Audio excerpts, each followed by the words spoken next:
જી છે, જે બહુ મોટું ભજન મંડળ ચલાવે છે. જય નારાયણ ભજન મંડળ એનું નામ છે. એ પોતે એક ગાયક કલાકાર છે ને બહુ સારા ગાયક કલાકાર છે, બરાબર. એમનું જે ભજન મંડળ ચાલે છે એમના વિશે એ હવે મનોજજી આગળ જણાવશે.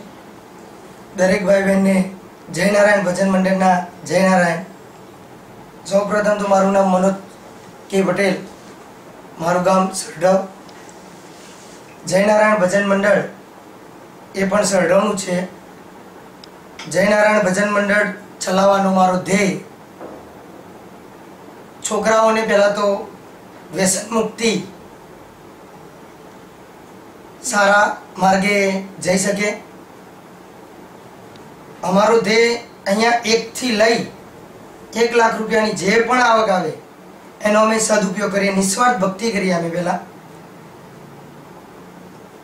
ગાયોને ઘાસ નાખવું, કૂતરાઓને ગરમ રોટલા રોજ કરી ખવડાવવા, સારો વાર તહેવાર સારો હોય ત્યારે કૂતરાઓને દૂધ પીવડાવવું, અનાથ છોકરાઓને ભણવામાં મદદ કરવી.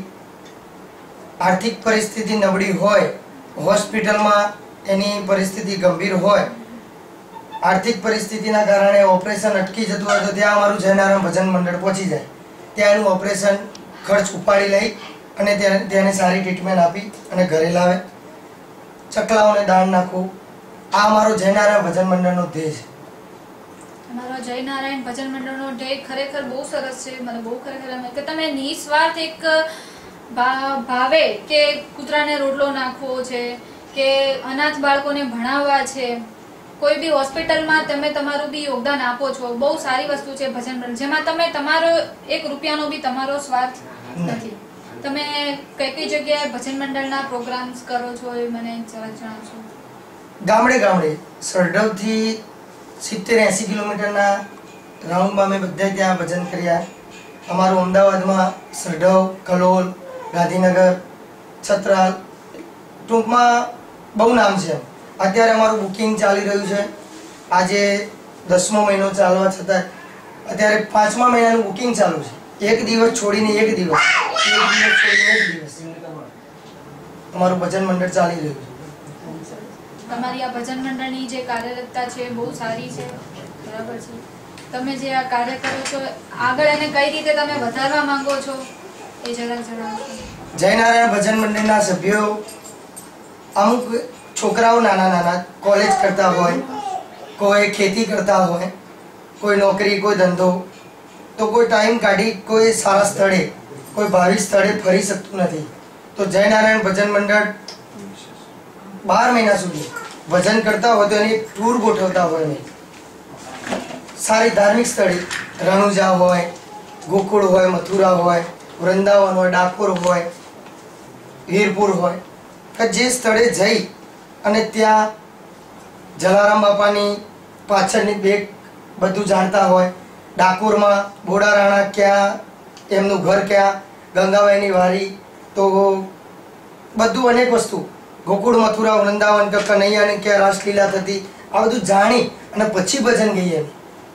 એટલે આ બધા છોકરાઓને આ બધું ધ્યાન દોરતા બધાને સમજણ પાકી પડી જાય કે ભજન, કનૈયાનું ભજન ગાયા તો કનૈયાનું ભજન, ક્યાં એની રાસલીલા કરી, ક્યાં એમના મિત્રો સાથે રમતા, ક્યાં ગોપીઓ સાથે, આ બધાનું ધ્યાન દોરીને પછી અમે ભજન કીર્તન કરીએ.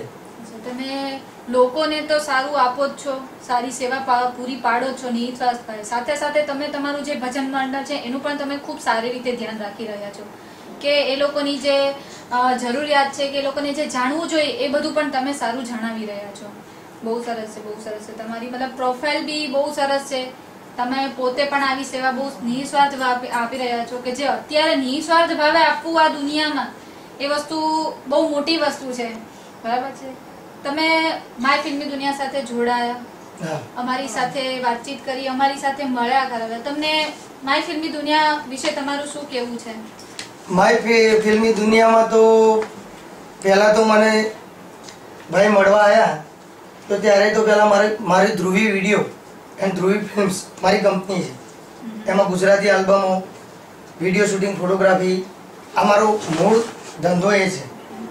તો એ મારા ફિલ્મી દુનિયા માટે, ફિલ્મી દુનિયામાં એનું ઇન્ટરવ્યૂ લેવા અને એનું બેકગ્રાઉન્ડ જાણવા આવ્યા હતા.